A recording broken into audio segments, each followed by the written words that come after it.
Hey there friends, and thanks for joining me again. It is an absolutely beautiful fall day here in Colorado. So I'm enjoying the weather out here on my balcony. So anyway, today's video is going to be my top 10 ways to become more self-sufficient with your yard and garden. There are a lot of different ways that you can become more self-sufficient, but this one is going to mainly focus on the yard or garden that you have. Even if it's just a backyard from an average house or whatever, any amount of space that you have, you can utilize to help put it to work to help you become more self-sufficient and save a lot of money. So first of all, my very first choice would definitely be starting a vegetable garden. This is probably the place where most people start, just having a nice little vegetable garden, growing tomatoes and some greens and things like that, but it can really save a lot of money. I read an article earlier this spring about gardening, and the article basically stated that the average gardener spends about $60 a year on supplies, buying transplants and, whatever else. And then they end up growing about $500 worth of produce. So it's really a pretty good investment to go ahead and start that sort of thing, have a nice little vegetable garden in your yard and then reap all the benefits that come with it. Some really nice, organic, healthy produce and, make it to where you don't have to buy as much from the grocery store, of course. So a vegetable garden is an excellent place to start, and it's definitely my number one top way, to be more self-sufficient with your yard or your garden. Number two would be to grow fruits. There are different types of fruits, of course, that some grow on trees, some grow on like bushes, some grow on vines.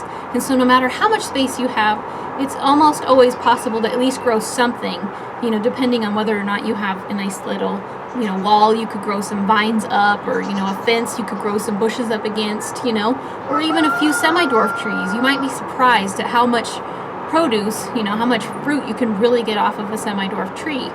So definitely that's my number two step, start a nice little backyard orchard if you can, a couple of trees or maybe even a few more if you have the space for it, but even in a small backyard setting, almost everyone can find a way to fit in some of their favorite fruits somewhere. So that's my number two choice.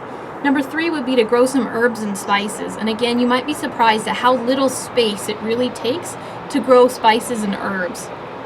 And this is another goal that I would definitely recommend for people to start with, because there are certain spices, that could easily be grown, where people could say, okay, I want to grow all of this spice they use, all the oregano we use, grow it. Or all of the basil that we use, etc. Parsley. A lot of these things grow extremely well, either in a nice little section of an herb garden or even intermixed with your vegetable garden. Either way, it works great. They don't take up a lot of space, and they're actually really, really easy to grow, and so you can save a lot of money not buying all those herbs and spices that we usually do. So that's number three. Number four would be to add some sort of livestock. Not everyone is going to have room for this, but that's definitely important to consider if you do, and if you live in an area that will allow it, whether it's chickens for the eggs, maybe goats for some milk, some people like to have sheep for their wool, etc. There are lots of different types of livestock out there that you can choose to use and grow in your yard, and then eventually, even have chickens for butchering or things like that, whatever it is you feel comfortable with, of course. The livestock is definitely another place to get, consider that you could add to your yard to help become more self-sufficient in those ways as well. So that's number four. Number five is compost. Almost everyone has extra kitchen scraps, they have grass clippings from their yard, they have leaves from the trees, etc. All these things can be broken down by compost or into compost that you can then add to the vegetable garden. This is an important part of permaculture too, because it can help close the loop, so to speak. So all these extra scraps you have all get broken down, then you add them right to your garden, and then it kind of like helps you to grow your own fertilizer essentially. So yeah, whether it's compost out in your yard, or if you don't have room for that, maybe start like a worm bin or something like that. Almost everyone can find a way to sneak some compost in there somehow. So that would definitely be my number five choice, is to start making compost. Number six would be to sell or barter. A lot of times we end up, if we start keeping chickens, now we have tons and tons of eggs, but maybe there's something else that we can't, plant. Say we don't have room for fruit trees, but our neighbor across the street has an apple tree. You know what I'm saying? You can take some of the things that you are, producing and maybe even have an abundance of, and then trade or sell for some of the things that you don't have. So that's definitely another way to utilize the space that you have to almost make something that you can either sell or get things that you wouldn't otherwise have access to. So that's number 6. Number 7 is going to be to forage. This one kind of doesn't fit in the 10 because it doesn't necessarily include your own yard unless your yard is really big and you can kind of forage out on your property or whatnot, but it's utilizing other people's yards.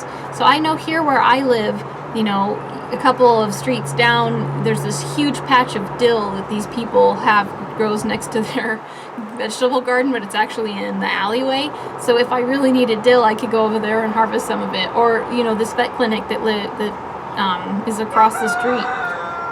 They actually have a nice apple tree, and I've asked them, what do you do with your apples, and can I have some? And they said, oh, they just fall down, and we just have the gardener clean them up anyway, so take all you want. And so, there are lots of things around in the neighborhood.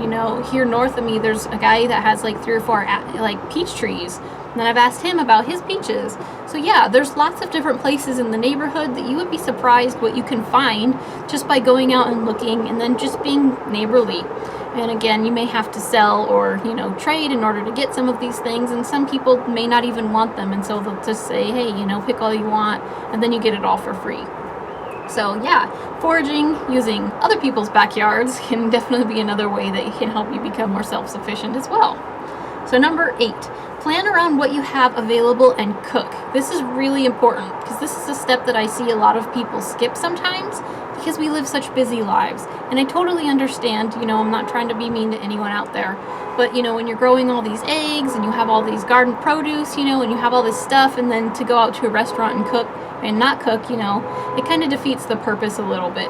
So definitely when you have this kind of stuff coming in and you can plan meals around a lot of the stuff you have, like say tonight we're going to have a gratin for dinner. We're going to use eggs from the chickens, and then we're going to use some Swiss chard that I have growing in the front yard and stuff like that. And so we're going to put it all together and make a meal out of the stuff that we have available here.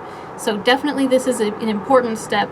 Don't just produce this stuff, make sure you're using it to its best ability and plan around what it is you have to use it to your advantage and help you really reduce costs and things like that. And also to help, become more self-sufficient, of course. And then number 9 is going to be utilizing some of the wood from your trees. And it's not just the wood. I know this sounds like an insignificant step, but it really is kind of important. The trees that we have in our yards really have a lot of things that we can use from them. Like for instance, leaves. Leaves fall down, a lot of people just rake them up and then throw them, over to their recycle center or whatnot.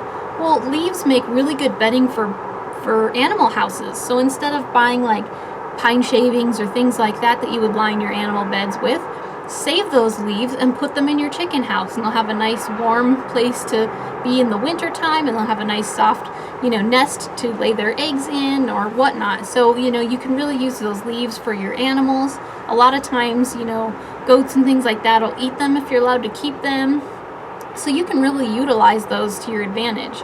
And then the sticks, if you have like a large amount of space, you could use the wood to help heat your house. If you have a wood burning stove and you have a lot of trees and stuff like that, we don't have that available to us here. My yard is fairly small. So what I do with it is I'll take like small sticks that we've trimmed off the trees and things like that, branches that have died, or, just when we've gone pruning and things like that, dry those out, and then we use them on our brick stick stove, which is also similar to a rocket stove. And so now we're producing all this food here on our property, and now we're cooking it basically for free using wood from our own trees. So now there's no cost associated with that. So utilizing stuff from our trees can actually be pretty helpful. A lot of people have made like trellises with their branches off their trees instead of having to buy things. There's a lot that we can do with our trees. So put them to work for you. There's a lot that we can really do with them, and so I would highly recommend that. That's why I added it into the top 10 list. And then of course my last one, number 10, would be to save seeds. This is really important.